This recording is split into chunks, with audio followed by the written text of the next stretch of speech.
श्री शिवाय नमस्तुभ्यम। हर हर महादेव। माँ चंद्रभागा के पवित्र नदी तट पे new ST stand DPS score के सामने कॉलेज रोड पंढरपुर महाराष्ट्र में गुरु जी के द्वारा श्री हरि विठल शिव महापुराण कथा शुरू हो गई है। आज 31 दिसंबर 2023 सातवें दिन की कथा संपूर्ण हो चुकी है। ये 7 दिवसीय शिव महापुराण कथा थी जो कि आज आखिरी दिन की कथा थी। आज की कथा बहुत ही अधिक रोचक जानकारियों से भरपूर थी, जिसमें गुरुजी ने रोचक उपाय पत्र सहित पढ़े हैं। आज के वीडियो में हम आपको 3 नए उपाय के बारे में बताएंगे, जो कि गुरुजी ने आज 3 नए उपाय बताए हैं मनोकामना पूर्ति के लिए। अगर आप कोई एग्जाम दे रहे हैं, नौकरी के लिए तैयारी कर रहे हैं, नहीं हो पा रहा है, तो इसके लिए भी उपाय गुरुजी ने बताए हैं। नए साल के शुरुआत में सोमवार का दिन पड़ रहा है, तो उस दिन आप ये उपाय कर सकते हैं। तो सारे उपायों की जानकारी आपको इसी वीडियो के माध्यम से प्राप्त होने वाली है, तो वीडियो के अंत तक आप बने रहें। आज की कथा बहुत ही रोचक जानकारियों से भरपूर थी। सभी की जानकारी आपको इसी वीडियो के माध्यम से मिलने वाली है। किसी कारणवश अगर आज की कथा आप नहीं सुन पाए हैं, तो पूरी कथा का रास्ता तो आपको इस वीडियो के माध्यम से प्राप्त होने वाली है। तो बढ़ते हैं आज की कथा की पहली जानकारी की ओर। हमारी सबसे बड़ी गलती होती है, हम मंदिर में भगवान ढूंढते हैं, पर घर में जो रह रहा है उसमें भगवान नहीं ढूंढ पाते हैं। पति है, पत्नी है, माता है, पिता है, सास है, ससुर है, ये भी तो भगवान भोलेनाथ का ही स्वरूप है। सभी के अंदर भगवान है, पर हम ये गलती करते हैं कि घर में भगवान नहीं ढूंढते हैं। जिस दिन हमें घर में भगवान मिल जाते हैं, घर में माता पिता की सेवा कर लेते हैं, तो हमें भगवान की कृपा प्राप्त हो जाती है। तो बढ़ते हैं आज की कथा की अगली जानकारी की ओर।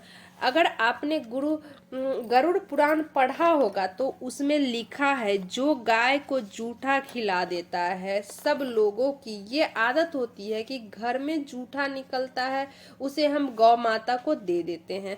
तो गरुड़ पुराण में साफ लिखा है कि उसका अगला जन्म कुतिया का होता है।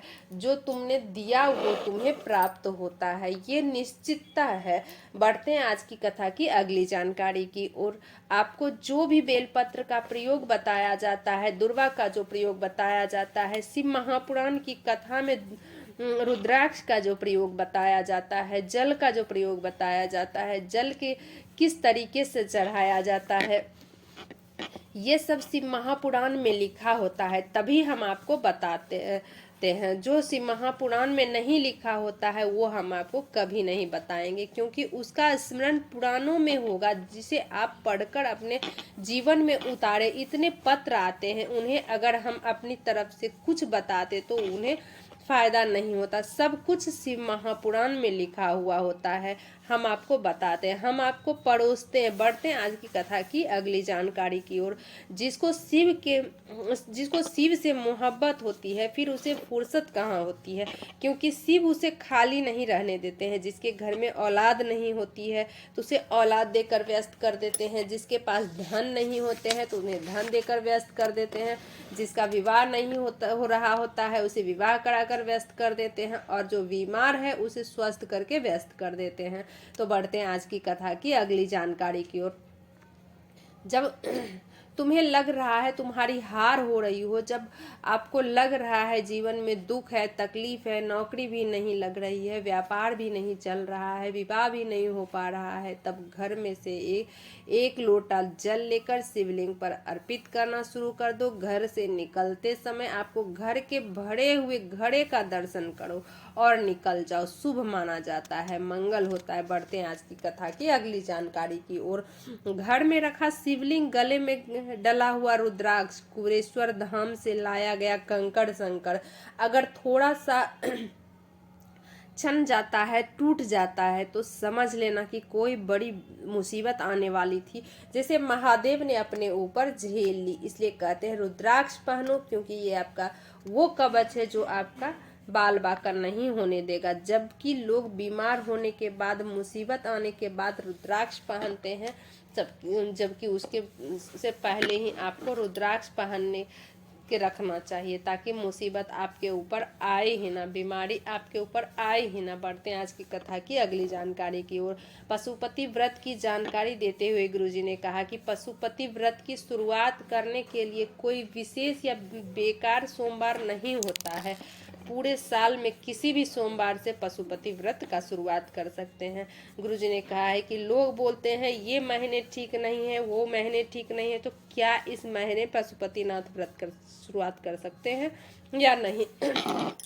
तो गुरुजी ने कहा आप कभी भी व्रत की शुरुआत कर सकते हैं, किसी भी सोमवार से जब आपका दिल करे आप शुरुआत कर सकते हैं। कोई भी सोमवार गलत नहीं होता है, सभी सोमवार अच्छे होते हैं। अगर कहीं बाहर जा रहे हो व्रत रखो, पर उसे गिनती में मत लो। अगर कोई दूसरा व्रत आया तो जो पहले से रखते हो आए हो वो रख लो, ये व्रत मत करो। जैसे कि आप एकादशी का व्रत कर रहे हो या कुछ और कर रहे हो, उसी सोमवार का उसी बीच आपको वो व्रत पड़ गया है तो उसमें पशुपति व्रत का गिनती नहीं लिया जाएगा, आप वो व्रत रख सकते हो। तो बढ़ते हैं आज की कथा की अगली जानकारी की ओर।